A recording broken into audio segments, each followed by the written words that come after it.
Muy buenas tardes a todos los seguidores de Teología Paulina. Bienvenidos a esta entrevista que vamos a tener hoy con el señor José Carlos Alpizar, Rubén Gómez y Benjamín Escalante, que, bueno, para muchos que no lo conocen y para los que sí los conocen, ellos han tenido una fuerte trayectoria en todo el tema de la secta antijudaizante, ¿verdad? Para mí es un privilegio estar aquí hoy con ustedes tres y poder guiar esta entrevista que, ¿verdad? Esperamos que sea como de mucha edificación para todas las personas que nos están viendo y para aquellas personas que también quieran conocer un poco más, ¿verdad? Sobre lo que es todo este movimiento judaizante que se está dando actualmente.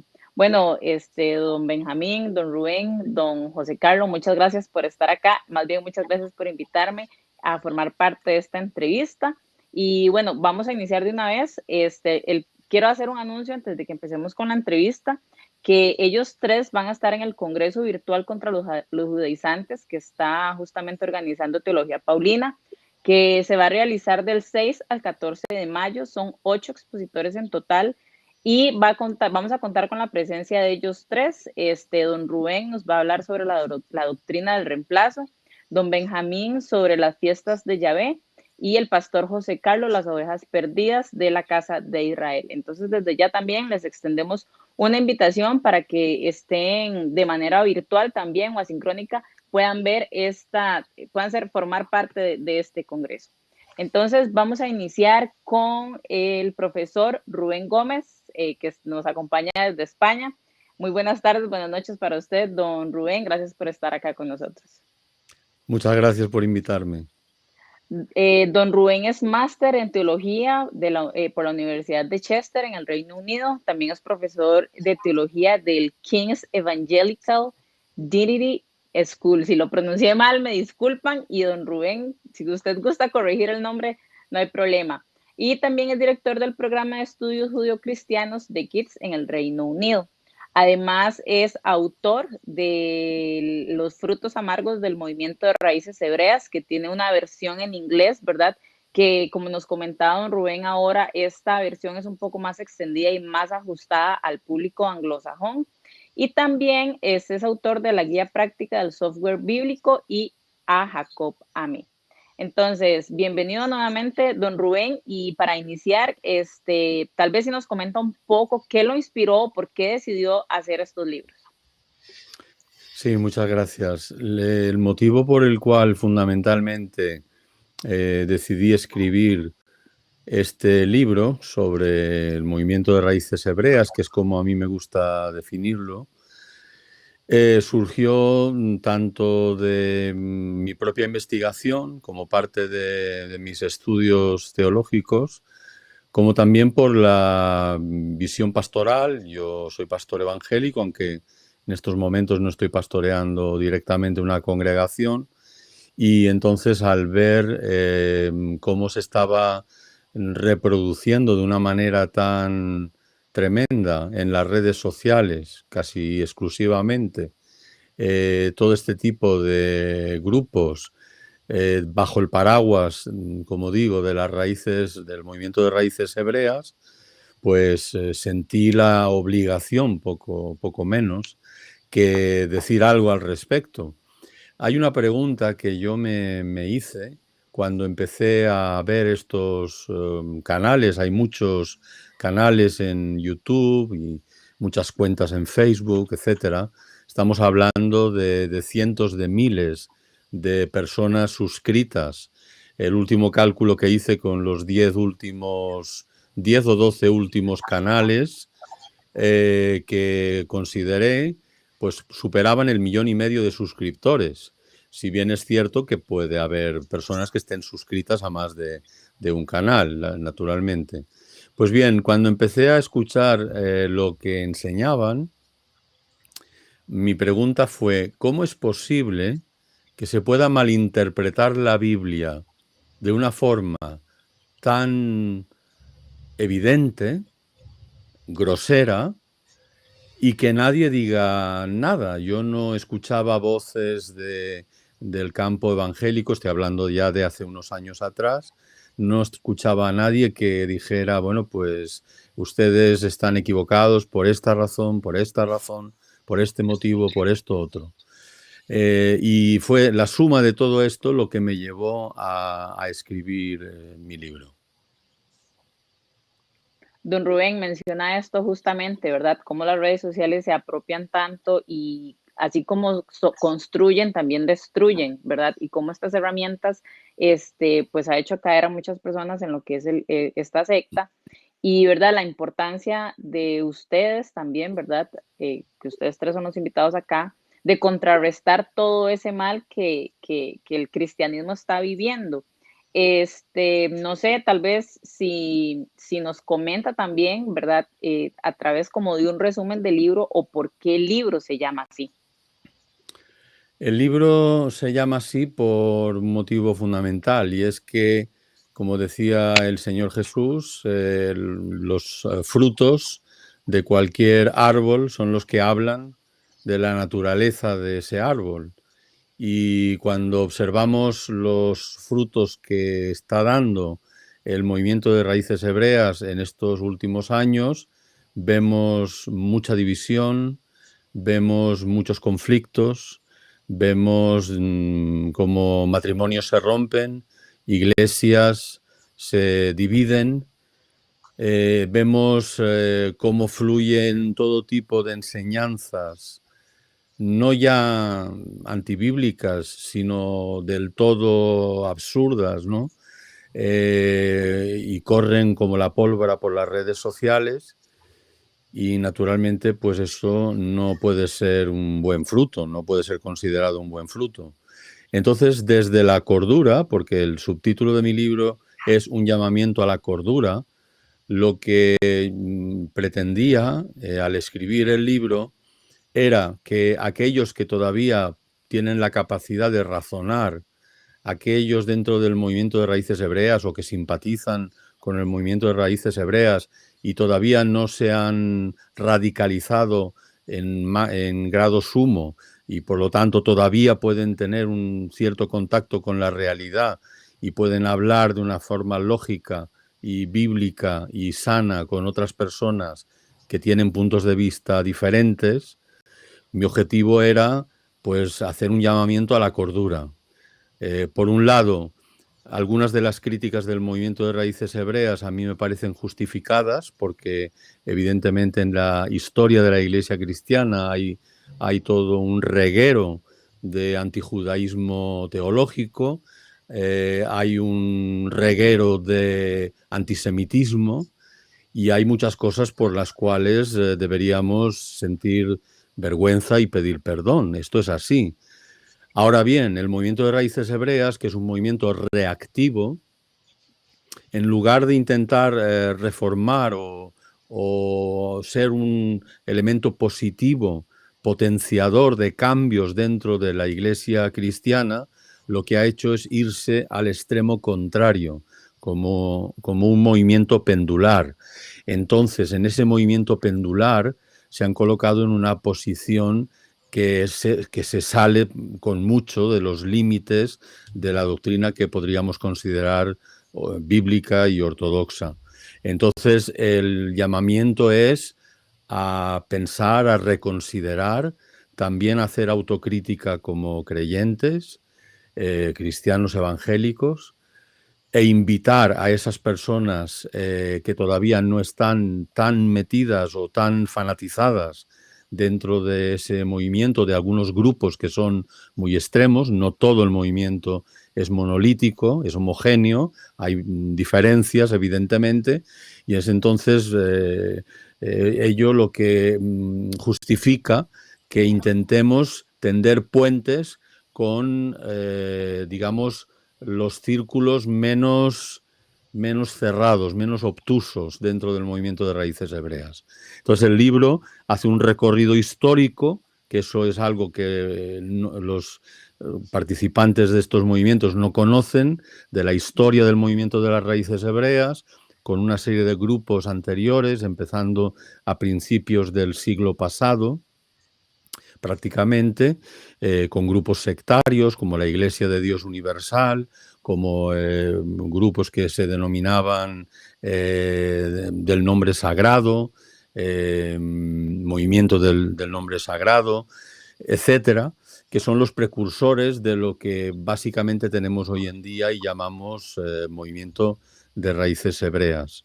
Entonces, haciendo un repaso histórico y sobre todo presentando principios de hermenéutica, o sea, de interpretación de la Biblia, el libro lo que pretende es enfocar, digamos, desde una perspectiva más general, distinta de la que los otros autores aquí presentes pues, han realizado, pero complementaria, pues hacer una vista a vista de pájaro de lo que es el movimiento, de los aspectos sectarios que pueda haber en ciertos de estos grupos y sobre todo cómo podemos de un lado y de otro rectificar ciertas cosas para que haya una comprensión, para que se elimine tanta amargura, tanta acritud, porque las redes sociales están llenas de insultos, de barbaridades que se dicen por parte del movimiento de raíces hebreas hacia los cristianos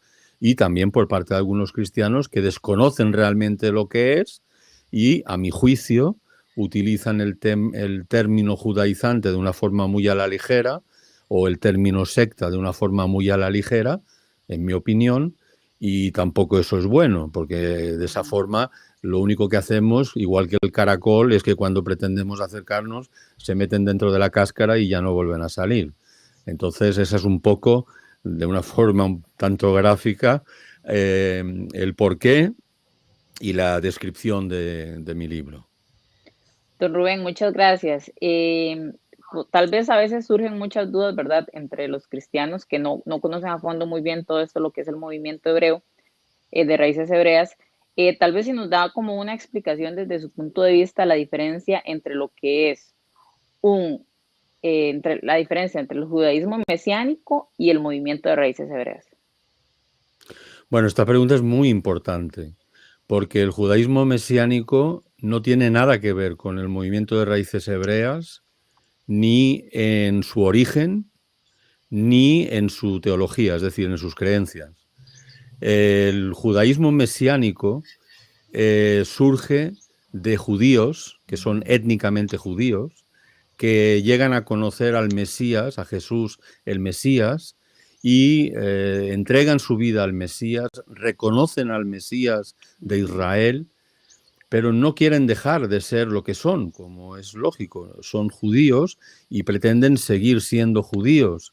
No quieren asimilarse dentro del mundo gentil, sino permanecer y ser un testimonio, tanto al mundo gentil como a su propio mundo judío, ser un testimonio de la fe en Yeshua, la fe en Jesús, en el Mesías de Israel y en el Mesías también nuestro. Eso es el judaísmo mesiánico. Si bien es cierto que dentro del judaísmo mesiánico y en sus congregaciones, porque no es un grupo muy numeroso, pues también hay gentiles, es decir, personas no judías. Normalmente, dentro del judaísmo mesiánico, el liderazgo, la línea teológica, etcétera, es llevada por parte de judíos convertidos al Mesías, no convertidos al cristianismo, como a veces se dice, sino convertidos al Mesías. Eso es el judaísmo mesiánico.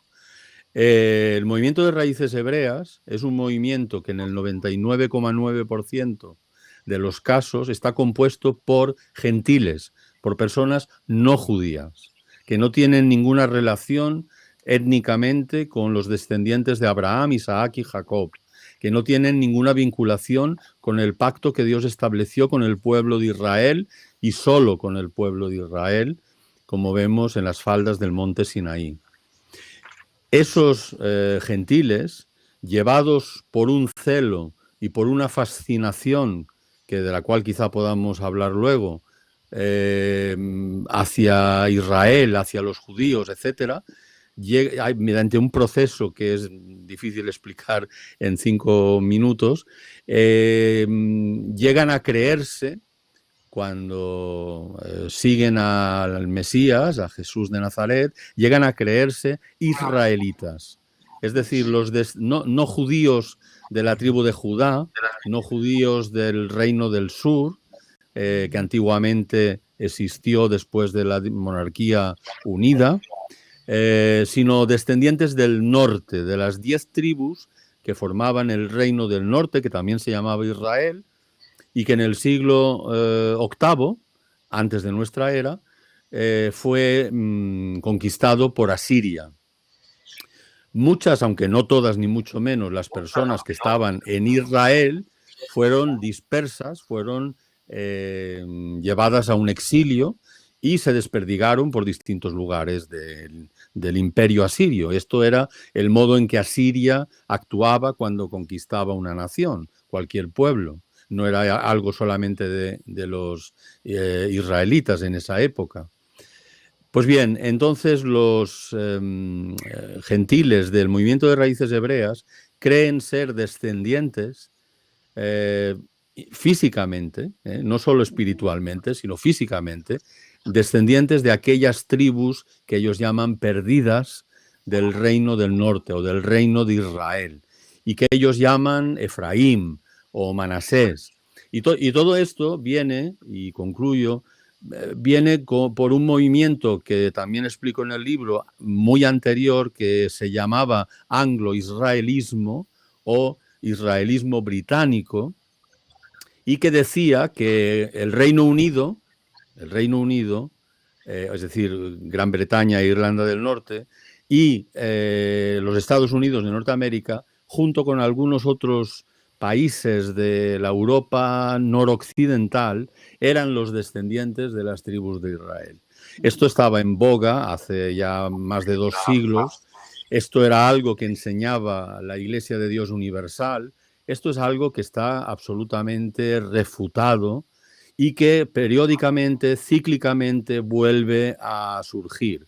Y en estos tiempos, desde los años finales de los 80, diría yo, mediados finales de los 80 y sobre todo en los 90 hasta nuestros tiempos, pues ahora ha resucitado nuevamente en la forma, no lo llaman así, anglo-israelismo, sino que lo llaman pues las tribus perdidas, y está un poco esa teología o esa enseñanza está un poco modificada, pero en su esencia viene a ser lo mismo. Es decir, personas no judías que quieren sentirse y creerse con una identidad que es la de Israel. Así que esta es la gran diferencia. El judaísmo mesiánico no tiene nada que ver. El judaísmo mesiánico está formado por creyentes en el Señor Jesús, son en su inmensísima mayoría son trinitarios, para ellos Yeshua es divino, tienen las mismas enseñanzas que, digamos, el común de las congregaciones evangélicas, y eso no tiene nada que ver con Movimiento de Raíces Hebreas, donde muchas veces, bueno, por supuesto casi siempre se niega la Trinidad, son unicitarios, muchos no creen que el Mesías sea divino, y bueno, y muchas otras doctrinas que mis compañeros seguramente mencionarán. Muchas gracias, don Rubén. Gracias. Vamos a proseguir ahora con don Benjamín Escalante, que también es autor de los libros La Torá del Mesías y El Camino de Yeshua. Don Benjamín tiene una licenciatura en Divinidad en la Escuela de Teología CIMA, ubicada en Denver, en Estados Unidos. Don Benjamín es de México, pero ahora reside en los Estados Unidos, tiene ya muchos años de estar allá. También ha sido profesor de estudios teológicos y bíblicos en el programa de Ministerio Pastoral del Instituto Teológico Hispanoamericano, con sede en Portland. Actualmente él, bueno, es fundador y profesor de un ministerio cristiano evangélico de tipo educacional apologético llamado Casa de Estudio Reino de Dios, que funciona de forma virtual también. Aparte, ha sido pastor y actualmente es uno de los líderes principales de la iglesia Casa del Maná, la que asiste por hace ya más de 18 años. También desde los 90 ha sido un estudiante de todo lo que es el movimiento judío mesiánico, ¿verdad? Y también más recientemente se ha dedicado a estudiar también el movimiento gentil mesiánico. Y bueno, el segundo libro, el volumen 2 que él tiene es El Camino de Yeshua, que está un poco inspirado o es fruto de estos últimos estudios que ha tenido. Entonces, don Benjamín, igual, bienvenido y muchas gracias por su tiempo y acompañarnos en esta entrevista. Gracias por la invitación, es un placer.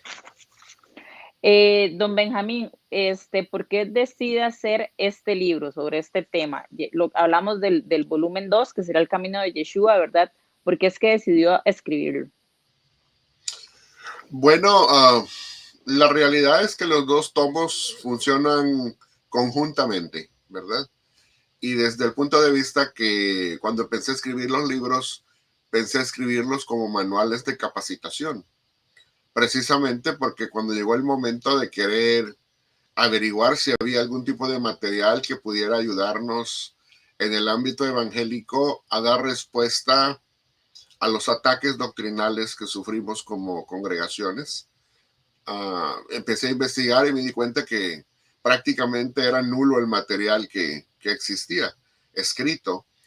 Había material y buen material en inglés para los de habla anglosajona, pero material en español, en castellano, pues era muy escaso. Si es que existía algo, y si existía algo, tenía dos características. Era muy breve y no tenía una infraestructura académica que pudiera decirse de peso para dar una respuesta concisa y bíblica a los ataques o a las posturas teológicas del movimiento de raíces hebreas. Entonces, aparte de eso, mi trasfondo, yo crecí desde pequeño, nací como adolescente, viví toda mi vida en mi niñez y en mi adolescencia en un movimiento judaizante.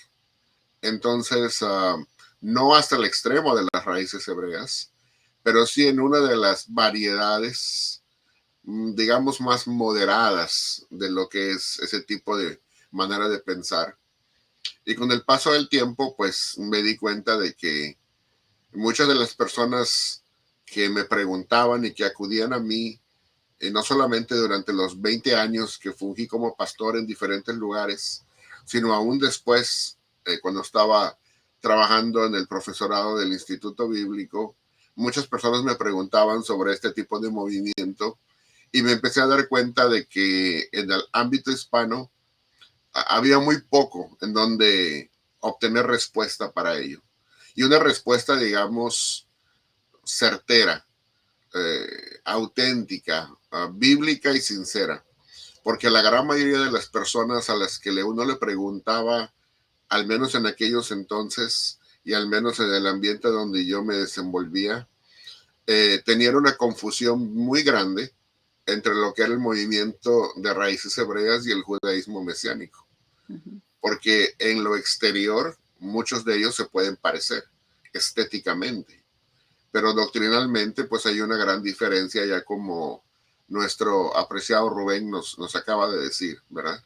Entonces cuando ya uno empieza a pensar sobre eso, bueno, pues viendo la necesidad y viendo que mucha gente, y por mi trasfondo, mucha gente me llamaba y me preguntaba, entonces decidí empezar a escribir los libros.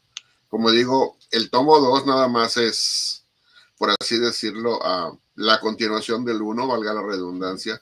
Es una secuela, ¿verdad? Y de hecho, para leer el número 2, siempre recomiendo lean el 1 porque el número 2 continúa. Es como decir, en lugar de escribir un libro tan grueso, pero un manual tan grueso, pues decidí partirlo por la mitad y escribir 2 tomos para que sea más fácil de digerir en el ámbito, digamos, educativo, y al mismo tiempo sea de una manera pedagógica más fácil de enseñarlo. Y por eso fue que los escribí. Entonces, por la propia necesidad y por las muchas preguntas que muchas personas, sobre todo de América Latina, me hacían, porque me conocían y me preguntaban y me decían, ¿y cómo le puedo responder a esto? ¿Cómo poder dar una orientación, sobre todo yo tengo muchos amigos que son pastores, desde mi época como pastor. Muchos pastores me siguen contactando y desde hace tiempo me llamaban y me decían, o me mandaban mensajes de correo electrónico y me preguntaban, pues, en dónde podemos hallar información, ¿verdad? Muchas gracias. La segunda pregunta sería, ¿por qué decide llamar así a los libros? Ok, bueno, cuando empecé a interactuar con las personas, una de las cosas que tuve que pensar en cuanto a los títulos de los libros es que yo decía, bueno, me gustaría poder entrar en un diálogo con las personas, así como Rubén dijo, ¿no? Que haya personas del movimiento de las raíces hebreas que todavía tengan una inclinación a la búsqueda de la verdad, que sean sinceras en su corazón y que al escribir los libros puedan sentirse que no es un ataque, porque los libros los escribí no de una manera de ataque, sino de una manera de diálogo. Entonces, nunca escribí ataques directos en contra ni siquiera del movimiento ofensiva, sino que los libros desde un punto de vista reflexivo, para tratar de hacer reflexionar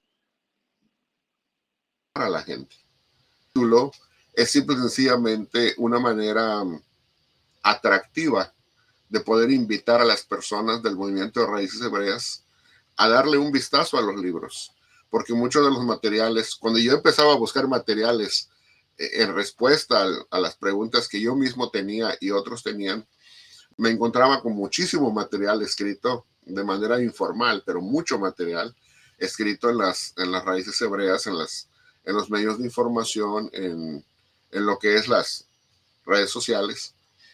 Y me daba cuenta del tipo de títulos que tenían los materiales y cómo es que ellos identificaban el material que ellos usaban. Entonces le puse esos títulos para que fuera algo atractivo para ellos.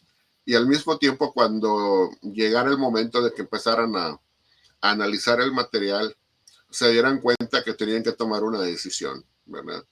O lo rechazaban porque el contenido era totalmente contrario a lo que ellos pensaban, o realmente aceptaban la invitación de razonar conmigo y dialogar conmigo de una manera académica. Y la otra cosa es que lo escribí para poder tener una buena comunicación en cuanto a los temas que se tratan. Utilice algo que ellos acostumbran a hacer de una manera muy común, que nosotros, pues, en el argot, digamos, eclesiástico le llamamos el hebraniol, ¿verdad? Una mezcla de hebreo con español en muchos casos, en muchos títulos. Entonces, pues allí utilicé ese tipo de lenguaje también para que la gente que es de raíces hebreas pudiera entender los conceptos a los que me refería de una manera más clara. Y Don aún Rubén, la gente perdón, evangélica también pudiera entender, ¿verdad?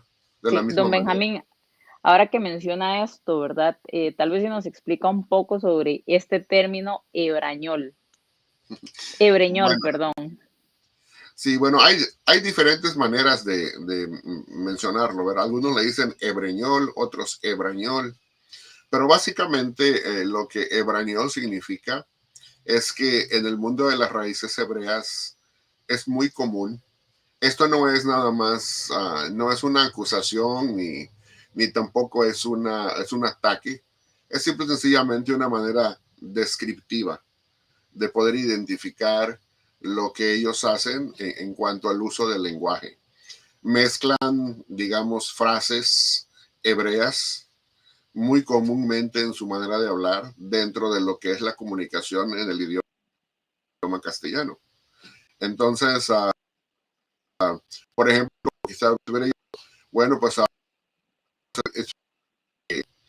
tanto nos toque profundamente, dijéramos, ahora vamos a esperar que el Ruach HaKodesh nos toque de una manera profunda, ¿verdad? Entonces, ese Ruach HaKodesh es el Espíritu Santo en hebreo, ¿verdad? Entonces, y así, esa Y mezcla podría, existe. Ajá. podríamos decir que es incorrecto para nosotros utilizar este tipo de terminaciones. Bueno, podríamos decir que es incorrecto nada más desde el punto de vista lingüístico. de que pues ninguno que habla idioma castellano habla de esa manera, ¿verdad? Y solamente es, digamos, una forma de hablar muy particular de ese movimiento y que es una forma de comunicación estrictamente religiosa y muy particular de un ámbito que es el movimiento de raíces hebreas, porque fuera de ahí ese lenguaje no se usa, ¿verdad? Pero entre ellos es muy común, ¿verdad? Sí. Don Benjamín, ya haciendo como otro tipo de preguntas un poco más profundas, ¿verdad? ¿Tiene alguna, desde su punto de vista y lo que usted ha escrito y lo que ha aprendido, ¿verdad? ¿Tiene alguna utilidad la Torá en el Nuevo Pacto? Bueno, sí.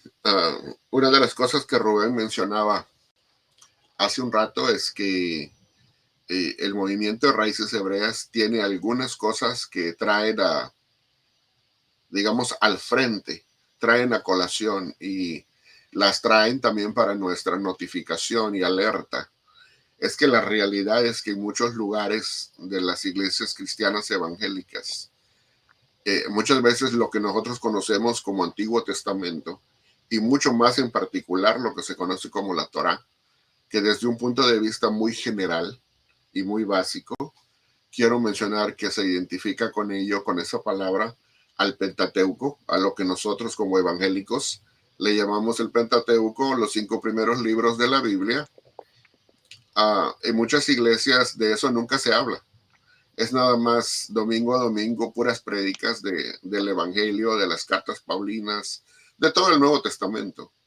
Y muchas veces si se utiliza el Antiguo Testamento será para hablar de alguna profecía mesiánica de Isaías o de algún salmo por la forma de liturgia que contiene o algo así, pero nunca se estudia, digamos, la Torá o el Pentateuco de una manera sistemática, concisa, profunda, y al no hacer eso, entonces lo que ocurre es que las personas muchas veces no tienen una idea concreta, una idea realmente bíblica de lo que se enseña en la Torá o en el Pentateuco.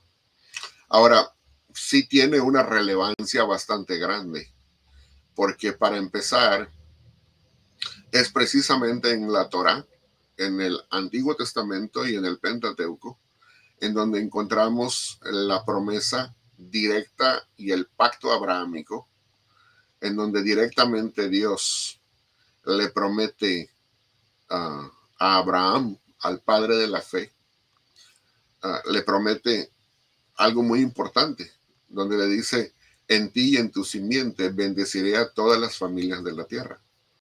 Y es a través de ese pacto que podemos ver cómo a través de ello se va llevando la línea y la promesa que Dios le hace a Abraham hasta que llegue en su cumplimiento en el Mesías Jesús. Y eso pues lo podemos ver cumplido ya en el Nuevo Testamento, en el Nuevo Pacto. Entonces, para empezar, podemos ver la línea de la promesa en donde nosotros todos estamos incluidos como naciones en esa promesa de bendición que se llevaría a cabo en la simiente. Y como Pablo explica, no se refiere a simientes en plural, sino a la simiente en particular, que es Cristo. Entonces, ya de antemano podemos ver que el fundamento de nuestra fe se encuentra en la misma escritura. Y podemos ver también como otra doctrina tan importantísima como es la justificación por la fe, se encuentra ahí, 3 capítulos más adelante, en el capítulo 15 de Génesis. Encontramos cómo es que el padre Abraham fue justificado ante Dios por su fe. Entonces, y vemos cómo es que Pablo en el capítulo 4 de Romanos nos certifica eso y por eso es que él aduce teológicamente y muy bíblicamente, dice, bueno, nuestra entrada a las promesas y a las bendiciones de Dios para ustedes gentiles no viene a través de Moisés, sino viene a través de Abraham, que es el padre y que fácilmente existió cientos de años antes de Moisés. Entonces, en este sentido, pues tenemos muchísimo que aprender desde la escritura, desde el Génesis. Don Benjamín ya me contestó la pregunta que le iba a hacer, ¿verdad? Porque tal vez para para nosotros sea como un conocimiento muy básico, pero lamentablemente no es así, ¿verdad? Entonces la pregunta sería, ¿puede la ley mosaica justificar? No, definitivamente no. Y es una cosa muy importante. Esta pregunta es valiosísima desde un punto de vista teológico y pedagógico. ¿Por qué? Porque, por ejemplo, hubo un movimiento contemporáneo o existe un movimiento contemporáneo en donde hay ocasiones que teólogos y predicadores se han parado al púlpito y también en lugares académicos de enseñanza educativa, bíblicos de institutos y seminarios, en donde han enseñado, fíjate esto, ¿no? Dicen, en el Antiguo Testamento éramos salvados por la ley, pero en el Nuevo Testamento ahora somos salvados por la gracia y por la fe. Entonces, yo no encuentro esa dicotomía, ese tipo de bifurcación o ese tipo de dos diferentes caminos, una forma de salvación en el antiguo y otra forma de salvación en el nuevo. Yo pienso que desde el mero inicio de la revelación bíblica, por eso vemos cómo es que Dios estableció el camino de la justificación por la fe en Abraham, para que de esa manera todas las personas fueran salvas. Y lo vemos confirmado en el libro de Hebreos 11, cuando dice, por la fe, y empieza. Y hay una lista de todos los testigos del Salón de la Fama de la Fe, que es así como muchos le llaman. Y si tú empiezas a ver, no empieza con Moisés. Hay una lista grande de personajes que empiezan ahí, ¿verdad? Donde todos son justificados por la fe. De manera que la justificación por la fe siempre ha sido el camino que Dios ha usado para justificar a la humanidad creyente, ¿verdad? A la humanidad incrédula, pues obviamente no, pero a la creyente en sus promesas y en su palabra, ese ha sido el único camino. Que quizás para muchos cuando leen el Antiguo Testamento y sobre todo cuando ya se instaura el antiguo pacto mosaico, no es tan claro y como que ese pacto mosaico nubla su entendimiento y como que nubla la justificación solo por la fe que viene desde Abraham. Bueno, esa es otra cosa. Lo que hay que hacer es regresar a la raíz, a la verdadera raíz de la situación que está en Abraham y ver cómo es que Dios obró en él y cómo esa promesa se trae hasta el Nuevo Testamento. Ahora, otra cosa, y con eso quiero concluir, otra cosa que es importante de ver, no solamente en cuanto al Pentateuco o en cuanto a la Torá, sino en cuanto a todo el Antiguo Testamento, que desde el punto de vista hebreo se le conoce como el Tanaj, ¿verdad? Entonces, el apóstol Pablo nos dice, porque las cosas que antes fueron escritas para nuestra enseñanza. Entonces, tenemos que ver que hermenéuticamente tenemos que entender bien lo que el apóstol Pablo nos quiere decir. O sea, interpretativamente, ¿qué es lo que significa hermenéuticamente? Que muchísimas de las cosas que existen en el Antiguo Testamento hay que entenderlas desde el punto de vista que sí son para nuestra enseñanza, pero no significa que todas ellas sean normativas. Podemos aprender muchos principios a través de las ilustraciones, de las historias. Podemos aprender muchísimas enseñanzas bíblicas que son claves para nuestro desarrollo y nuestro crecimiento cristiano. Pero eso no significa de que son normativas para todas las personas, ni que sean mucho menos normativas para la época del nuevo pacto. Entonces tenemos que identificar bien en qué pacto vivimos y cómo es que la escritura del Antiguo Testamento debe de interpretarse. Si es descriptiva y nada más describe la historia bíblica, o es prescriptiva o normativa. Y quiere decir que debe utilizarse como una norma de vida con obligatoriedad para todos nosotros.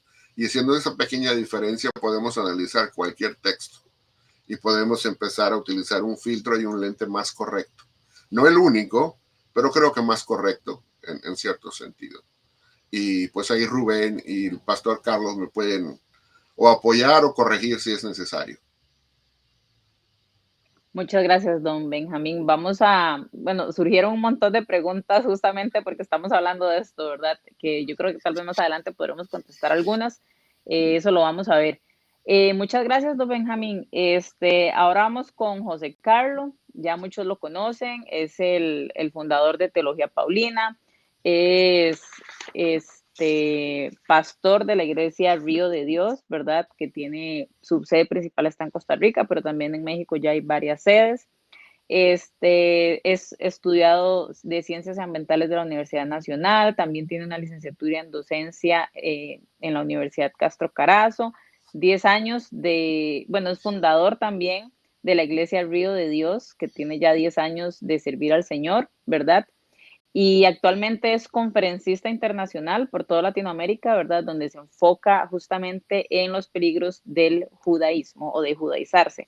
Entonces, pastor, que es mi pastor, ¿verdad? Muchas gracias por la invitación, ¿verdad? A guiar esta entrevista y un saludo muy especial. Y bueno, como ya hemos venido hablando, ¿verdad?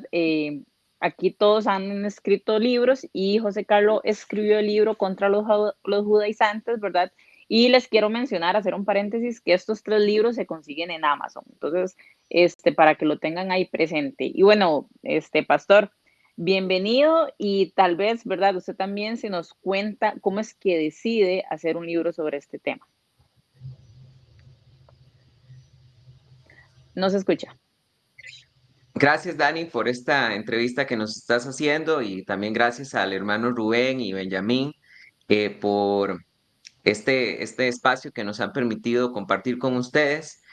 Y bueno, ¿por qué comencé yo a inclinarme sobre el tema de los judaizantes? Por una simple razón.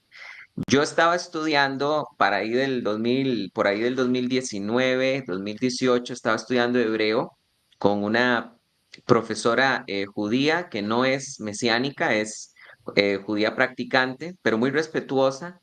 Y en una ocasión me hizo una pregunta. Estábamos en la clase, en el Ulpan, en la clase de hebreo, y me preguntó, José Carlos, ¿por qué si tú sirves al Dios de Israel, por qué no estás circuncidado? Y realmente esa pregunta fue muy buena porque yo hasta ese momento no me había preocupado por esos temas.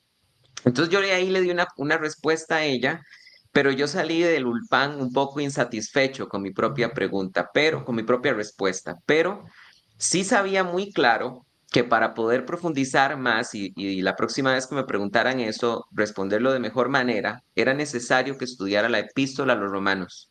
Entonces, desde que esta judía me hizo esta pregunta, yo empecé a profundizar en la epístola a los romanos y comencé a enseñar en un canal de un amigo mío que se llama Jorge Carrillo. Su canal se llama Cultura Teológica. Todavía no existía el canal de Teología Paulina.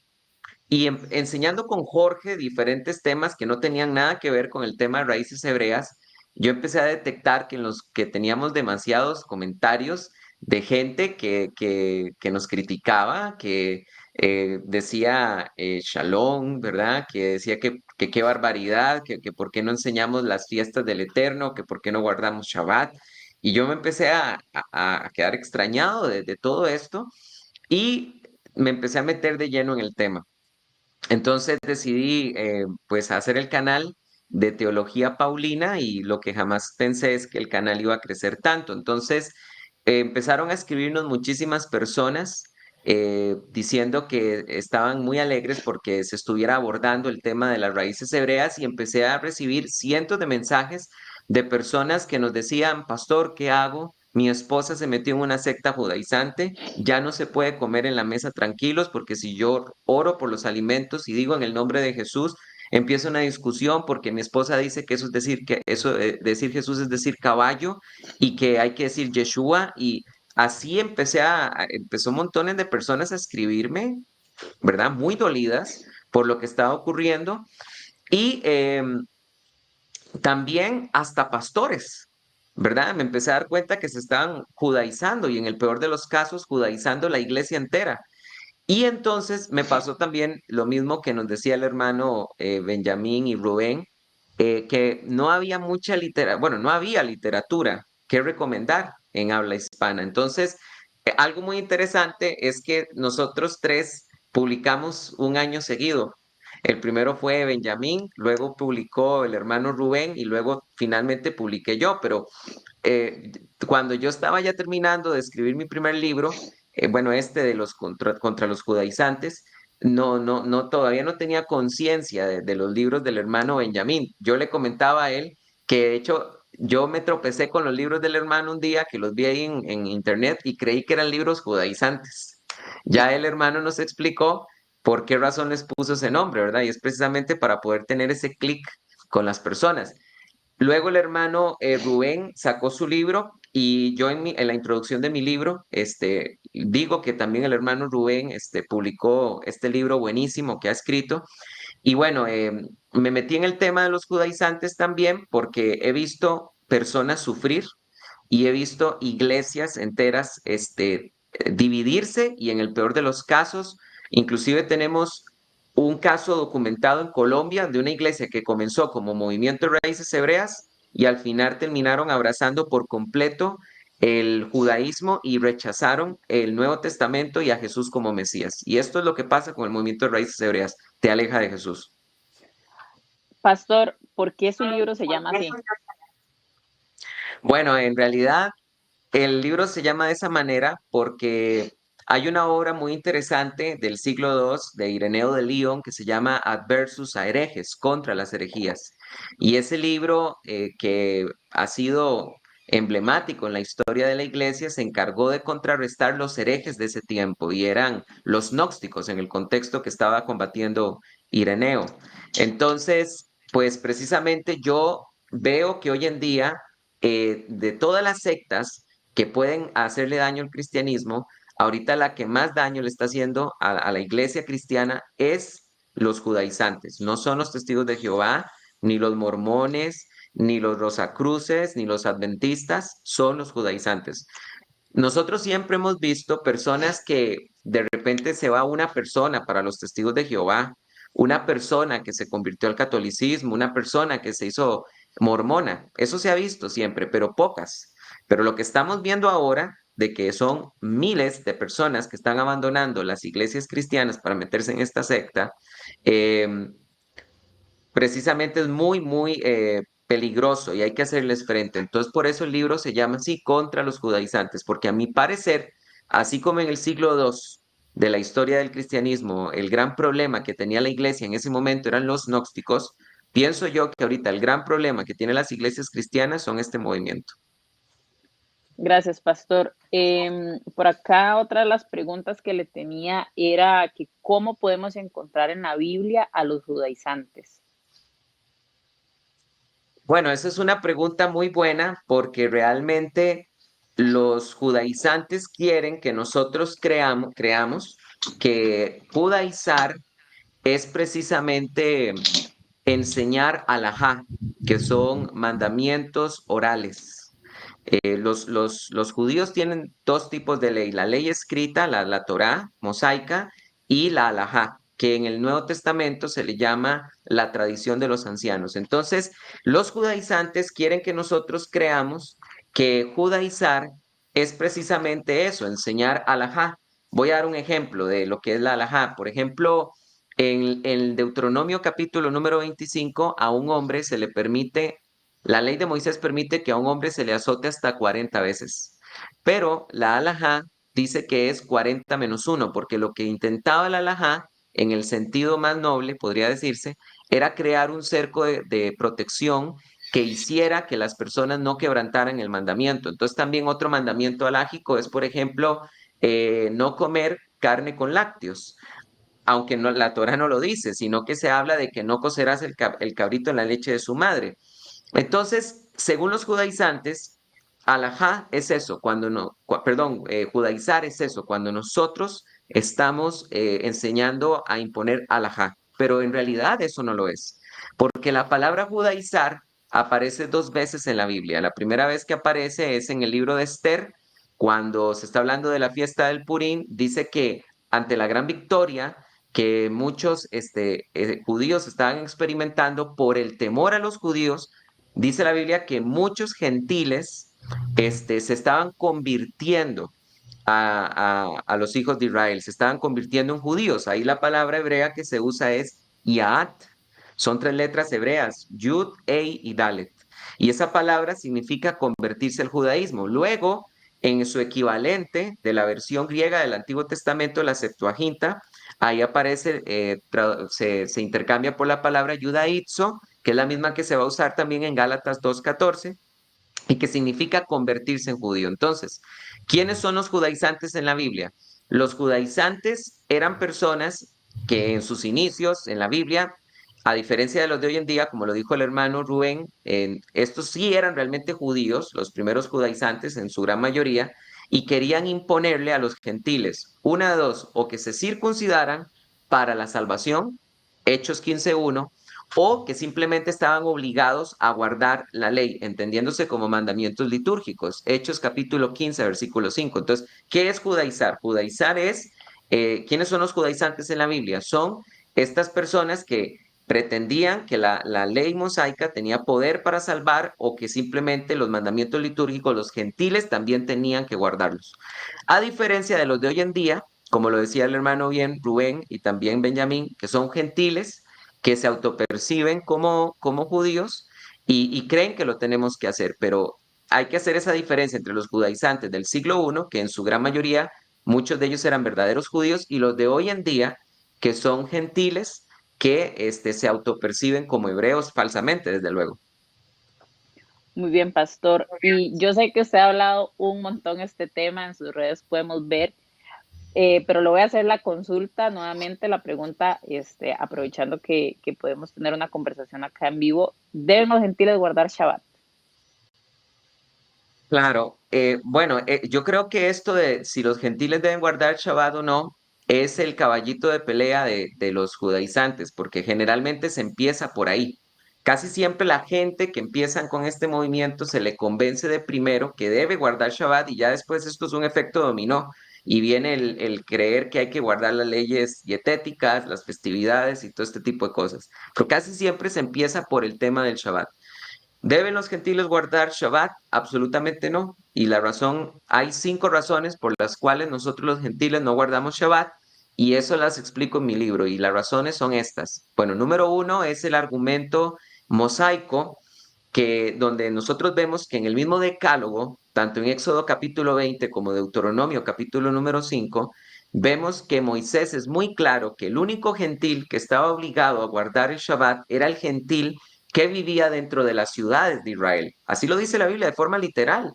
Éxodo 20:10, lo guardarás tú, tu hijo, tu hija, tu siervo, tu sierva y el extranjero que vive en tus ciudades. Ahí la palabra hebrea que se está utilizando es la palabra hebrea ger, que se traduce como extranjero. Entonces, en primer lugar, Moisés fue claro que el Shabbat no era para todas las personas, era para los hijos de Israel. Tal como lo dice Éxodo 31 del 16 al 17, los hijos de Israel guardarán pues el Shabbat, es una señal eterna entre yo y los hijos de Israel. Éxodo 31 del 16 al 17. Número 2, ¿por qué no guardamos Shabbat? Por el argumento histórico neotestamentario. Nosotros no encontramos en toda la historia que se documenta en el Nuevo Testamento, sobre todo en los Hechos y en las cartas paulinas, no encontramos una sola iglesia gentil guardando el Shabbat. Ni una sola. Y esto hace mucho ruido porque no tenemos evidencia histórica de que la iglesia gentil, los gentiles que se convertían al Mesías, guardaran Shabbat. Número 3, encontramos el argumento apostólico, que en Hechos capítulo 15 los apóstoles están discutiendo qué deben hacer con los gentiles que se están convirtiendo al Mesías. Y ellos van a discutir si los gentiles van a tener que añadirse a este tipo de leyes o no, y ellos concluyen que no, que a los gentiles no se les va a añadir estas cargas. El cuarto argumento es el argumento paulino. Pablo nos enseñó que nosotros no nos debemos dejar juzgar por este tipo de cosas, Colosenses 2:16. Y finalmente, el quinto argumento, y creo que es muy poderoso, es el tema del Shabbat en la teología neotestamentaria. ¿Por qué? Porque en la teología veterotestamentaria, Dios entregó 2 descansos, que es el séptimo día y el descanso de la tierra de Canaán.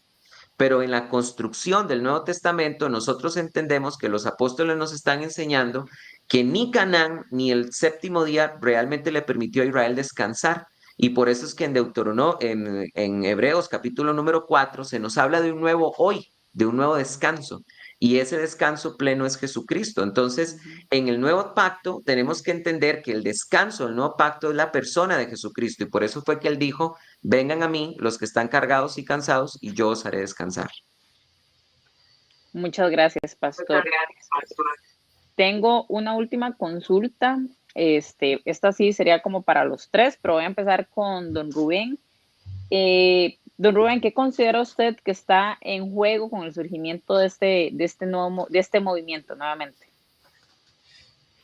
Bueno, está en juego la esencia misma de lo que significa leer la escritura en sus propios términos, con una interpretación lógica, espiritual, razonable, teniendo en cuenta los pactos de Dios a lo largo de la historia, teniendo en cuenta la gradualidad de la revelación, que la revelación es progresiva, que no es lo mismo ser un pueblo nómada que está a los pies del monte Sinaí hace miles de años que estar en el mundo occidental en el 2024, que los principios de Dios no varían, que no cambian, que son inmutables, pero que la expresión de esos principios depende muchísimo del momento, de la cultura, de hacerse comprensible.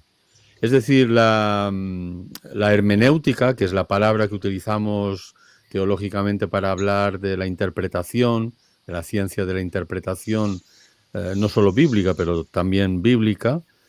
La hermenéutica depende de unos principios, no se pueden violentar los principios, salirse de toda lógica, inventarse doctrinas donde no las hay, hacer eisegesis, es decir, intentar sacar del texto algo que no está, sino que se ha metido dentro del texto previamente, o sea, ir con unos presupuestos al texto y encontrar aquello que ya hemos decidido de antemano que vamos a encontrar. Eso no es el medio ni es el método hermenéutico.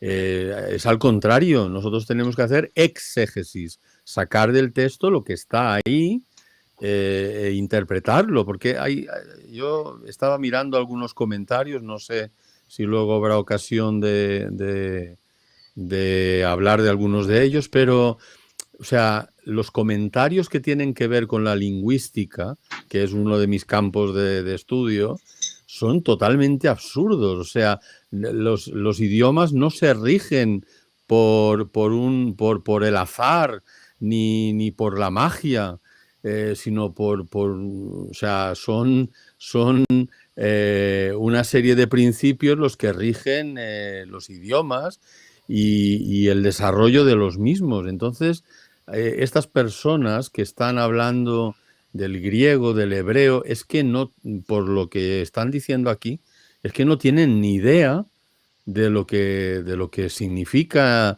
las lenguas del mundo, ni las culturas del mundo. Una de las cosas que a mí me llama mucho la atención, que responde también a la pregunta, además de que le damos, como decimos en España, una patada a la hermenéutica, si seguimos el movimiento de raíces hebreas, le estamos dando no un montón de patadas a todos los principios hermenéuticos habidos y por haber. Y además de eso, lo que estamos haciendo es despreciar la obra de Dios. Es decir, las culturas del mundo, las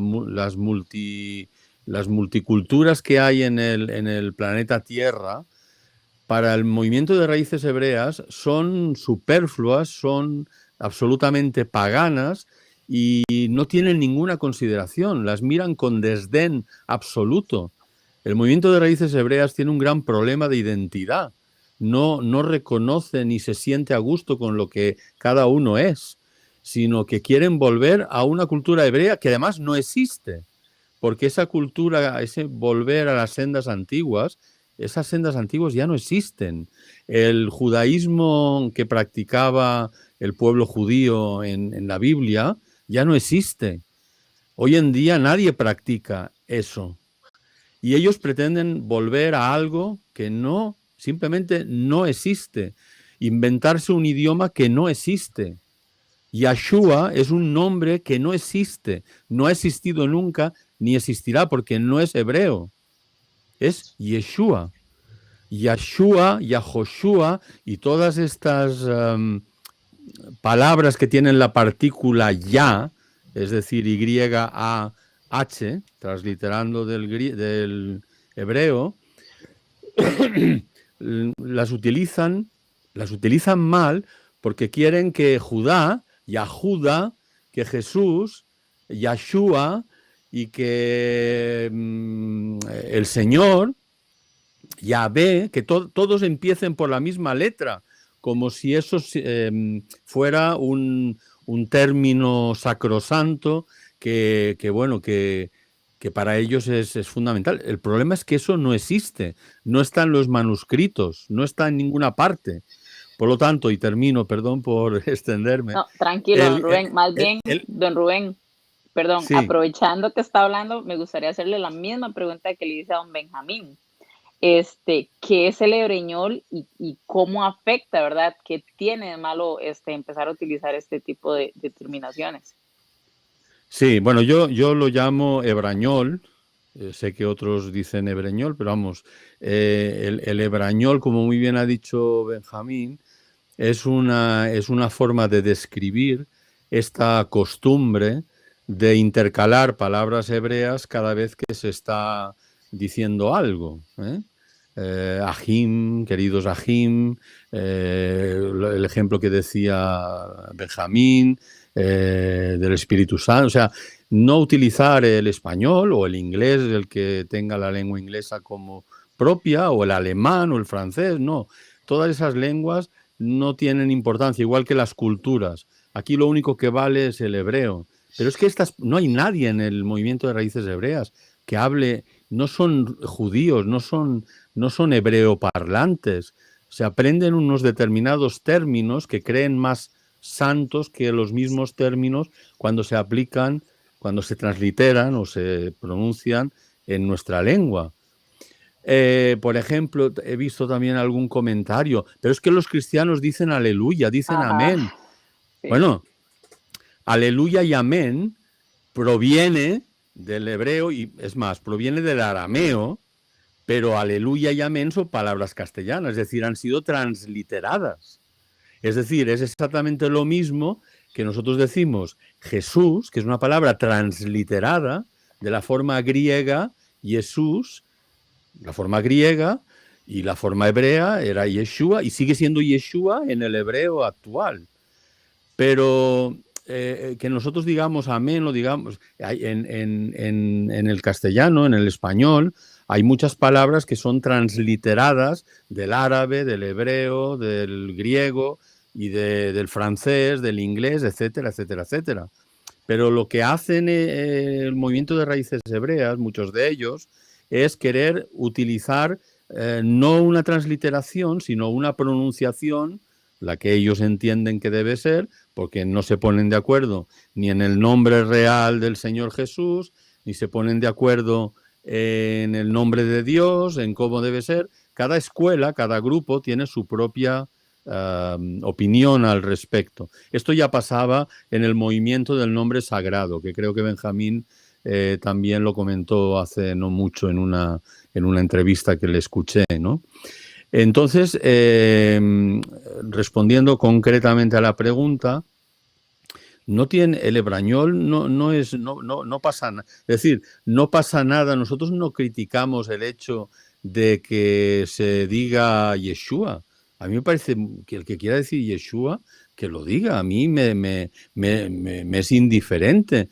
Pero si lo dice en alemán, en francés, en italiano, en portugués, etcétera, es exactamente lo mismo. Es exactamente lo mismo. Los idiomas no hay idiomas de primera, de segunda, de tercera, más santos, más sagrados. No, simplemente Dios se reveló a Israel y les habló en su lengua. Si se revelara a nosotros hoy, se revelaría en otra lengua, que sería la que nosotros podemos entender, porque la revelación solamente puede darse cuando el ser humano la comprende. Por eso es tan importante trasladar el mensaje del Evangelio a cada cultura, traducir la Biblia a cada lengua, de grupos incluso minoritarios, para que puedan entender en su lengua y en el contexto de su cultura, entender la buena noticia que es el Evangelio. Por lo tanto, no es que decir aleluya aleluya no es hebrañol. Decir cualquiera de estas palabras esté mal. Nosotros en nuestros estudios, o a veces hay algunos, yo no lo hago, pero en las predicaciones también explican alguna palabra. Eso no tiene ningún problema. Nosotros animamos a que se aprendan las lenguas bíblicas. Por favor, estudien las lenguas bíblicas. Háganlo. Pero no se conformen con imitar como loros lo que oyen a otras personas que tienen la misma idea, es decir, ninguna, de lo que están diciendo. Y entonces nos estamos repitiendo y, sobre todo, pensando que las palabras en hebreo tienen cierta magia. Que si yo digo emet, eso es mucho más poderoso que decir verdad. Que si yo digo emuná, pues tiene un peso específico mucho mayor que si digo fe o confianza. Eso va en contra de todo lo que sabemos de la lingüística, va en contra de toda lógica. No tiene ni pies ni cabeza. Y por supuesto el hebrañol lleva en muchos casos a otra cosa, que es la supuesta interpretación pictográfica del hebreo paleohebreo, que eso ya es todo un mundo en sí mismo, donde ninguna persona relevante que sepa algo de lingüística está de acuerdo con estas, si me permiten la expresión, majaderías. Estos son tonterías que no llevan a ningún lado.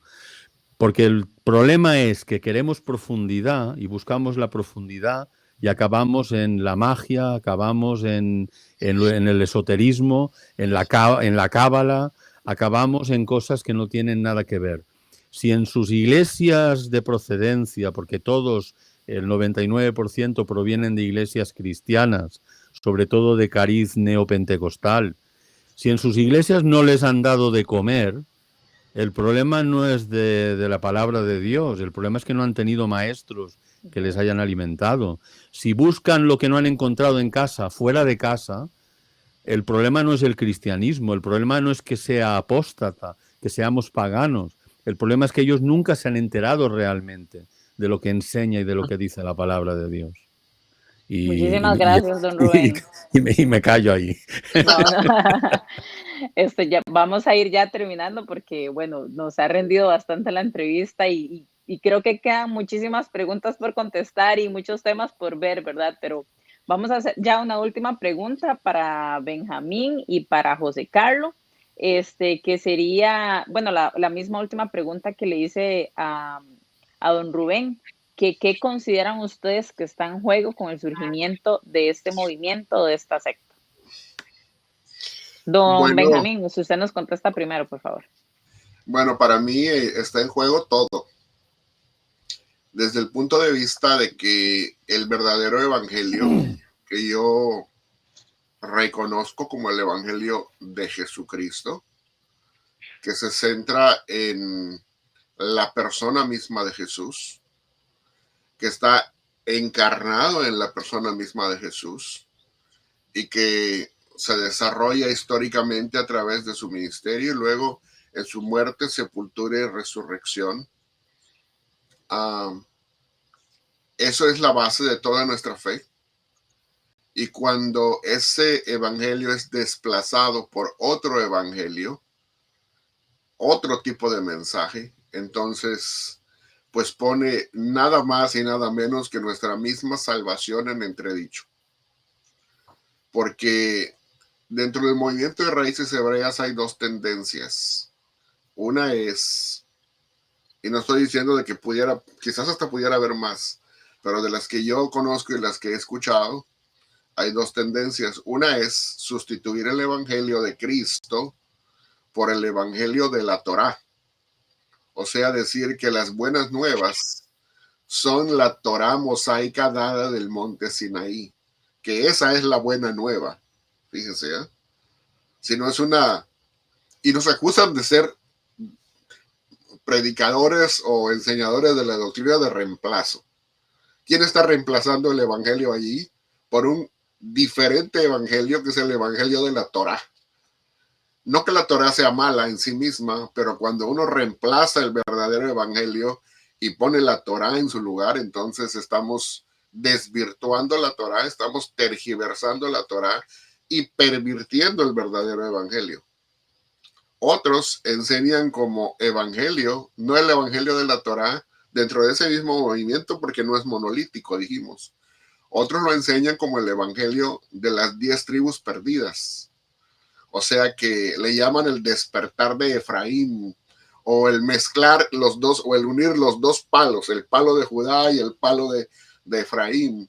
Y que ese despertar de Efraín y ese ser repatriados y reunidos en una sola amalgama de gente, traerlos todos a una nueva identidad, a un nuevo lugar geográfico, para conformarlos en el futuro en una nueva nación y hacer de eso una teocracia sobre la tierra. Bueno, yo no sé de dónde salió ese evangelio, pero el evangelio de Jesucristo definitivamente no es, ¿verdad? Ni es el evangelio que predicaron los apóstoles. Entonces, consultemos el Nuevo Testamento y no lo vamos a hallar ahí. Entonces, por eso digo que nos estamos jugando todo, ¿verdad? Y la verdad es que estas sectas que están a nuestro alrededor, como decía el pastor José Carlos, que los mormones, los testigos de Jehová, que en fin, ustedes mencionen la que quieran, palidecen en contra de este tipo de secta que acaba de aparecer, que no es nada más que dos cosas primitivas que ya se han rechazado desde el inicio de la misma iglesia, pero que mucha gente no conoce. Una de ellas es el movimiento gnóstico. La palabra gnosis significa conocimiento, un conocimiento especial que solamente tienen ciertos iniciados, ciertos privilegiados. O sea que el movimiento gnóstico te dice, tú te puedes salvar nada más si tú tienes el conocimiento de los iniciados. Es un conocimiento secreto. Y los de las raíces hebreas nos dicen precisamente eso, que no nos salvamos por la relación de fe que tenemos con Jesucristo, que es una persona, sino que nos salvamos por creer en un paquete de doctrinas secretas que nada más tienen ellos. Entonces, somos salvados por un paquete, una colección de doctrinas muy especiales, muy particulares, que nos hacen diferentes a todo el resto de las demás personas, sí. Pero pues la Biblia no dice que ninguna doctrina murió en la cruz por nosotros, que ninguna doctrina derramó su sangre en la cruz por nosotros. Entonces, como dicen nuestros hermanos allá en España, eso es una pavada, es lo que es, ¿verdad? Entonces, por no decir la palabra que dijo Rubén hace un rato, es una majadería, porque realmente es una blasfemia en contra del evangelio, ¿verdad? Yo sé que quizás muchos de ellos no tienen esa intención. Quizás no tratan de hacer eso cuando están buscando la verdad sinceramente desde su propia perspectiva, pero creo que caen en lo que el apóstol Pablo dice muy claramente, y que lo dijo de su propio pueblo en aquel entonces. Dice, son celosos de las cosas de Dios, pero no de acuerdo a un pleno conocimiento, porque buscando la justicia de Dios, no se ajustan ni acatan la justicia de Dios, que es Cristo, sino que buscan y elaboran su propia justicia, que es a través de la guarda de los mandamientos de la ley. Cualquiera ley que sea, ya sea toral o ya sea oral o ya sea escrita, el apóstol Pablo dice, no es por allá. Entonces, la justicia para nosotros es una persona, no es una colección de mandamientos. Es una persona que es el justo. O para que ellos lo entiendan, el tzadik. Él es el verdadero justo, ¿verdad? Y él como persona es quien nos justifica. Y ya estaba profetizado en Isaías 53, porque mi justo justificará a muchos. O sea, eso es no querer la profecía. Ahora, si no quieres creer, bueno, pues eso ya es otra cosa, ¿verdad? Sí. muchas gracias, don Benjamín. Y Pastor, la última pregunta para usted, ¿verdad? ¿Qué está en juego con todo el surgimiento, ¿verdad? Con el surgimiento de todo este movimiento? Concuerdo completamente con el hermano Benjamín cuando dice que está en juego todo. Me parece extraordinario lo que contestó el hermano Rubén cuando dice de que realmente si las personas han caído en una secta judaizante es precisamente por las consecuencias de escoger una iglesia que no enseña la Biblia con profundidad. El cristianismo tiene una tradición y una teología muy sólida para abrazar este tipo de herejías. Yo personalmente quisiera recordar las palabras del apóstol Pablo cuando escribió su carta a los Gálatas, que es posiblemente la primera o la segunda carta en redactarse dentro del Nuevo Testamento. Pablo en Hechos 13 y Hechos capítulo 14 viajó más o menos unos 4 años por todo Galacia, evangelizó el mundo gentil ahí en la cuenca del Mediterráneo y cuando él terminó, hubo una cantidad de gentiles que se convirtieron que fue impresionante. No había ocurrido eso todavía en la historia del cristianismo.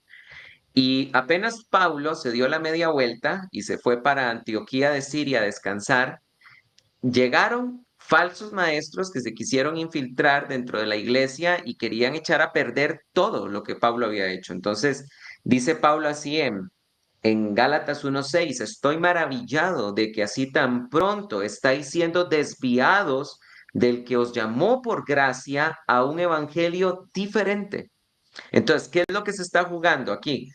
Precisamente la esencia misma del evangelio. Es otro evangelio el que se está predicando. Y no es que haya otro, como dice Pablo, sino que hay algunos que os inquietan y quieren tergiversar el verdadero evangelio. Miren, es verdad lo que decía el hermano Benjamín, de que a veces tenemos el argumento de que los judaizantes dicen que el evangelio es el encuentro de las dos casas. Y también encontramos otros judaizantes que dicen que el evangelio es la oferta que el Eterno nos está haciendo de volver a la Torá. Eso es lo que ellos dicen que es el evangelio. Muy sencillo, queridos hermanos que nos están escuchando. Cuando nosotros estudiamos los 5 grandes discursos evangelísticos que encontramos en Hechos de los Apóstoles, Pedro predicó 3 veces. Hechos capítulo 2 se convirtieron 3,000 personas. Hechos capítulo 3 se convirtieron 5,000 personas. Hechos capítulo 10, Pedro predicó por primera vez a los gentiles en la casa de Cornelio. Y Hechos capítulo número 13, Pablo predica en la sinagoga de Antioquía de Pisidia. Hechos capítulo 17, Pablo predica a los atenienses. Tenemos 5 grandes discursos evangelísticos de los apóstoles ahí. Y si usted los pone en columnas yuxtapuestas, se va a dar cuenta de que casi que son un copy-paste, lo mismo, un copiar-pegar, lo que dijeron Pedro y Pablo. ¿Por qué? Porque ellos concordaron en que el evangelio, la esencia del evangelio es presentar a Cristo muerto conforme a las escrituras y a Cristo resucitado conforme a las escrituras. Ese es el evangelio. El evangelio es la predicación de la pasión de Cristo, de su sacrificio expiatorio y de que todo aquel que crea en él no se perderá, mas tendrá vida eterna. Eso fue lo que predicaron los apóstoles. Pero si usted le diera la oportunidad a estos grandes maestros de raíces hebreas del YouTube, les diera la oportunidad de predicar, verías que sus discursos son completamente distintos a lo que predicó Pablo y Pedro. Entonces, yo quiero recordarles a las personas, y termino con estas palabras, no olvidemos lo que dijo Pablo en Primera de Corintios capítulo 2. Pablo dijo, porque no me he propuesto saber otra cosa más que a Cristo y a este resucitado y crucificado. Entonces, ese es el evangelio. El evangelio es lo que dijo Pablo en la sinagoga de Antioquía Pisidia. Sepan que a través de ustedes pueden alcanzar el perdón de los pecados de todas aquellas cosas que no pudisteis ser justificados por la ley de Moisés. Así lo dijo Pablo de forma literal y en una sinagoga. Entonces, Daniela, ¿qué es lo que está aquí en juego? Totalmente de acuerdo. El evangelio mismo, y es un problema porque estamos hablando de una cuestión salvífica, porque creer en un falso evangelio te manda al infierno. Solo el verdadero evangelio de Jesús que predicaron los apóstoles tiene poder de Dios para salvación. Otro evangelio que yo me invente en mis delirios no salva. Solo hay un evangelio y solo un evangelio tiene poder para salvar. Muchísimas gracias, Pastor. Muchas gracias a don Rubén y a don Benjamín que nos acompañaron esta tarde, ¿verdad? Ha sido de gran edificación, estoy segura, para todos los que vieron esta entrevista y los que la van a ver más adelante. Esperamos después poder contestar tantas preguntas ¿verdad? Y comentarios que a veces hacen sin fundamento. Pero bueno, para eso están ustedes tres y muchos más, ¿verdad? Para ayudar a revelar esta verdad que está escrita en la palabra de Dios. Entonces, ya para cerrar, nada más recordarles el Congreso Virtual contra los Judaizantes, que va a ser por 8 días seguidos, del 6 al 14 de mayo, es virtual. Y aquí don Rubén, don Benjamín y el pastor José Carlos son expositores. Don Rubén con la doctrina del reemplazo, Benjamín con las fiestas de Yahvé y el pastor José Carlos con las ovejas perdidas de la casa de Israel. Muchas gracias por su tiempo, muchas gracias a todos los seguidores de Teología Paulina por acompañarnos y bueno, un saludo muy cordial y gracias por compartir con nosotros este conocimiento. Gracias, muchas gracias.